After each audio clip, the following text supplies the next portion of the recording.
Bonjour les amis de Radio Camino. Aujourd'hui j'avais envie de vous parler d'une expérience que j'ai faite il y a quelques années.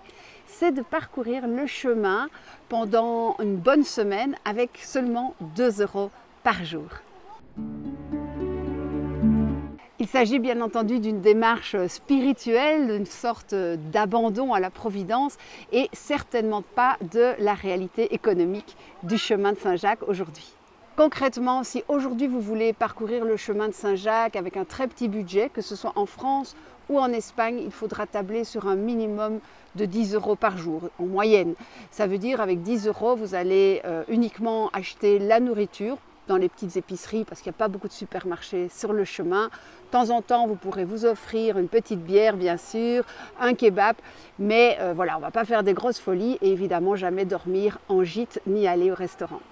L'expérience dont je vais vous parler ici, c'est une expérience qu'on pourrait associer à celle du chemin sans argent, sauf que moi je n'avais pas envie de me mettre réellement en danger, je ne suis pas habituée au jeûne et donc avec 2 € par jour, eh bien, je pouvais un jour sur deux acheter un bon pain qui me tenait pendant 2 jours et un jour sur deux je pouvais aller au café.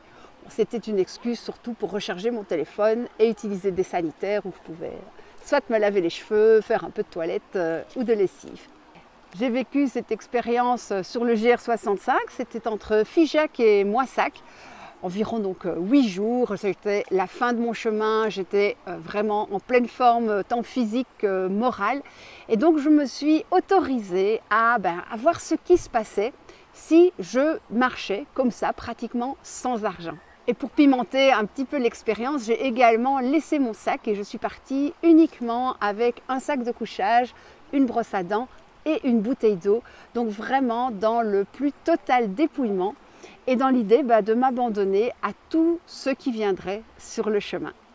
Je savais que la météo allait être bonne, mais pas de chance, le premier soir il y a eu un orage qui n'était pas prévu au programme et je me suis retrouvée à devoir loger dans un espèce de petit ermitage au milieu de la forêt avec un sol en terre battue et je me suis dit oh non zut, les limaces, mon sac de couchage va être tout humide.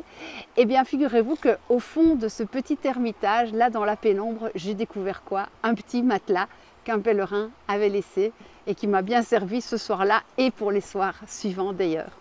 Premier cadeau du chemin, voilà, j'avais besoin d'un matelas et il est arrivé à moi.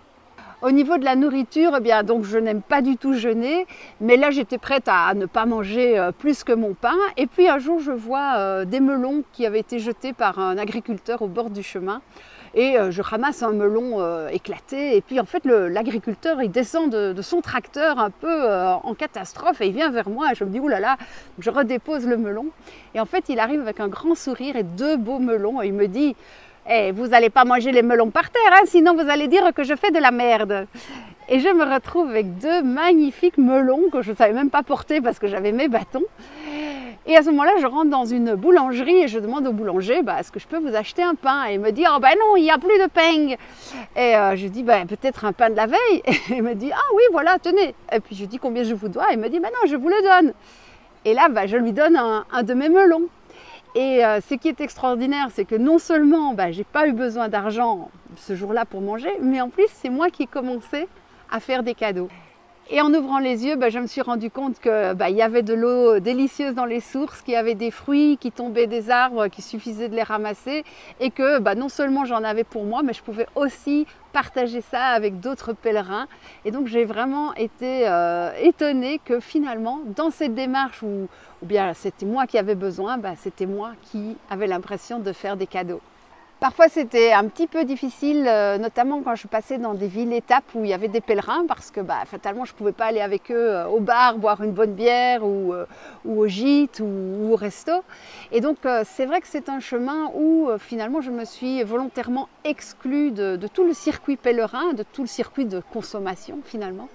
Et c'était très bizarre parce que j'avais un peu l'impression de marcher sur un chemin parallèle, un autre chemin, même si c'était le même que les pèlerins, et un chemin qui était plus en contact aussi avec les personnes qui habitaient au bord du chemin. Une belle anecdote qui m'est arrivée, c'est un soir, j'arrive assez tard dans un petit village et il y avait une famille qui terminait un barbecue. Et je demande est-ce que je peux griller mon pain sur votre barbecue? Et puis les gens oui bien sûr, et puis ça me permettait un peu moi de parler avec eux. Et puis ils me disent, vous voulez pas mettre quelque chose sur votre barbecue, il nous reste de la viande, et puis vous voulez pas un peu de salade? Et puis, bien sûr, je dis oui, je ne dis pas que je voyage sans argent, mais je ne refuse évidemment jamais ce qu'on me propose. Et puis un verre de vin, et puis un autre, un autre. Je suis repartie très tard et un petit peu éméchée. Et heureusement, ce soir-là, j'ai trouvé une cabane près d'une piscine où je me suis écroulée sur les bouées. J'ai pas eu besoin de matelas ce soir-là. Le lendemain, quand les gens m'ont vu repasser, ils étaient un peu affolés en fait parce qu'ils se sont rendus compte un peu trop tard que ils auraient pu m'inviter à loger. Et donc ils m'ont cherché un peu partout, ils ne m'ont jamais retrouvée. Et ils m'ont offert un beau café pour bien démarrer ma journée. Et donc les cadeaux sont arrivés comme ça au fur et à mesure de ce chemin pratiquement sans argent et sans que je les cherche. Ils sont vraiment venus à moi au fur et à mesure que je lâchais prise et que j'acceptais tout ce qui arrivait. Sur cette chaîne, je vous raconte une expérience assez similaire que j'ai vécue en Suisse à vélo, sans portable et sans argent.